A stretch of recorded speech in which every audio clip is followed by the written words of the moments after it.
Well, hello everyone, Shani of Shani and Charlie here, and welcome to this week's episode of Fate of Thrones. This week we are going to be talking about the one, the only Daenerys Targaryen. Yes, Daenerys of House Targaryen. Khaleesi of the Grass Sea, Breaker of Change, the Unburnt Daenerys Stormborn, Queen of the Andals, the Ronar and the First Men, the first of her name, Mother of Dragons, Breaker of Chains. But just for this video, we're gonna call her Dany. But I could not have my Sunday's job. That was a struggle to remember all those names. I'm pretty sure I left some of her titles out, but I could not have Miss Sunday's job. But I'm gonna come this week and talk about Dany. I'm gonna try to stick to the show as much as I can. I know, cause being a book reader and a show watcher is kind of hard to separate the two sometimes when you're trying to make predictions and everything, because some foreshadowing that's in the book is not foreshadowing in the show. So a lot of my predictions are based on foreshadowing that's in the book. So I'm gonna try to stick to the show as much as I can, because I know most of my followers out there, I know most of you guys are, show only watchers. So when it comes to Dany, you cannot really make any predictions about Dany without making predictions about Jon. So I guess this is gonna be a Jon and Dany video, I guess. And I actually didn't like Dany much in the TV show.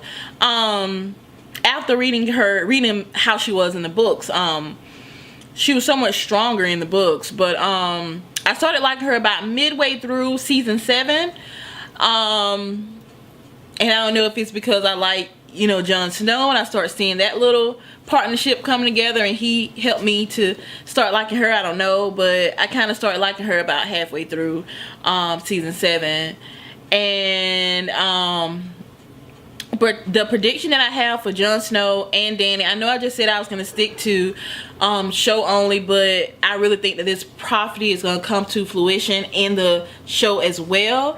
So I have to back up and go to the books for a minute.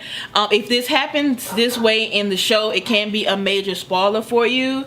So what I'm going to do is I'm going to read an excerpt from the book Clash of Kings. And this is when Salladhor Saan, remember Salladhor Saan, he is the black pirate that was in the show with Davos Seaworth. So I'm gonna read an excerpt directly from A Clash of Kings with Salladhor Saan telling Davos the story of Azor Ahai and Nissa Nissa. You hear me say Nissa Nissa all the time. If you don't want to hear about that story, and you don't want to be spoiled, click to this time and you won't hear the story. So here it is. A Clash of Kings, Davos 1, and it reads, "Burnt," said Salladhor Saan, "and be glad of that, my friend. Do you know the tale of the forging of Lightbringer? I should tell it to you. It was a time when darkness lay heavy on the world. To oppose it, the hero must have a hero's blade. Oh, like none that had ever been. And so for 30 days and 30 nights, Azor Ahai labored sleeplessly in the temple, forging a blade in the sacred fires. Heat and hammer and fold. Heat and hammer and fold. Oh yes, until the blade was done. Yet, when he plunged it into the water to temper the steel, it burst asunder. Being a hero, it was not for him to shrug and go in search of excellent greats such as these. So again he began. The second time it took him 50 days and 50 nights, and this sword seemed even finer than the first. Azor Ahai captured a lion to temper the blade by plunging it into the beast's red heart, but once again the steel shattered and split. Great was his woe, and great was his sorrow, for then he knew what he must do. 100 days and 100 nights he labored on the third blade, and as it glowed white hot in the sacred fires, he summoned his wife. "Nissa Nissa," he called to her, for that was her name. "Bare your breast, and know that I love you best in all this world." She did this thing, why I cannot say, and Azor Ahai thrust his smoking sword through her living heart, and it was said that her cry of anguish and ecstasy left a crack across the face of the moon, but her blood and her soul and her strength and her courage all went into the steel. Such is the tale of the forging of Lightbringer, the red sword of heroes. Okay, so now that you know the story of Nissa, I want to play for you a clip from season 7, episode 2, when Dany met Melisandre.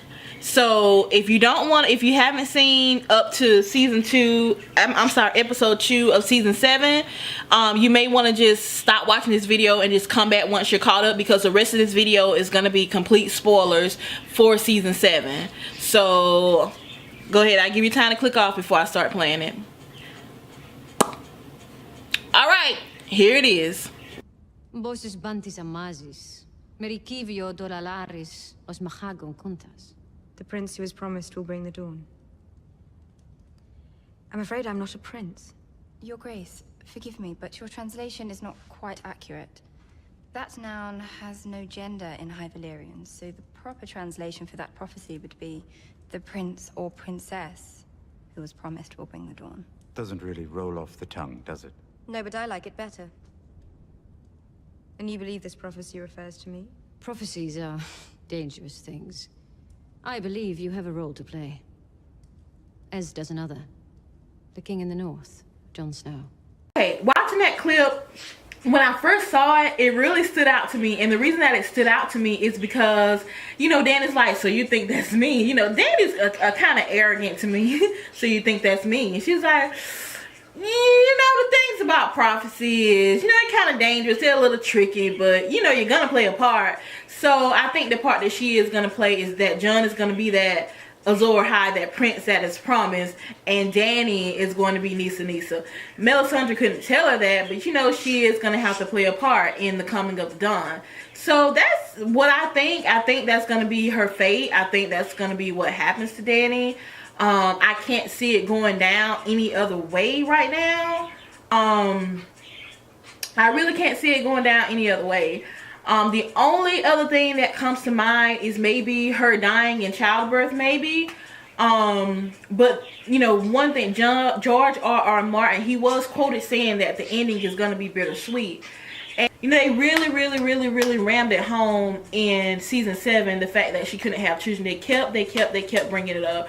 She would say things like, these dragons are my only children. Like almost every single scene that Dany was in season 7, it had something to do with her not being, it was some statement regarding her not being able to have children. And even Tyrion was like, started talking about succession and everything. So that was letting me know that she is going to have children. I think that that's going to be a really big surprise when she is pregnant in season 8. I think she's going to have that child. And if anything happens other than the whole Nissa thing, the only other way I can see it going down is her dying in childbirth. That wouldn't be I guess it would be kind of poetic, but that's something that's for her.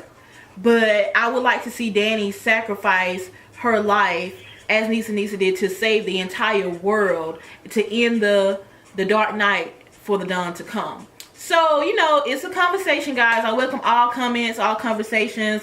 Let me know what you think the fate of Dany is going to be. Let me know what you liked about the video, what you didn't like about the video. Any other Game of Thrones topics that you want me to cover. Remember, every Sunday is Fate of Thrones. And I think that's it for right now. And thank you so much for tuning in and hanging with me. And as usual, toodaloo. See you in the next one. Bye-bye.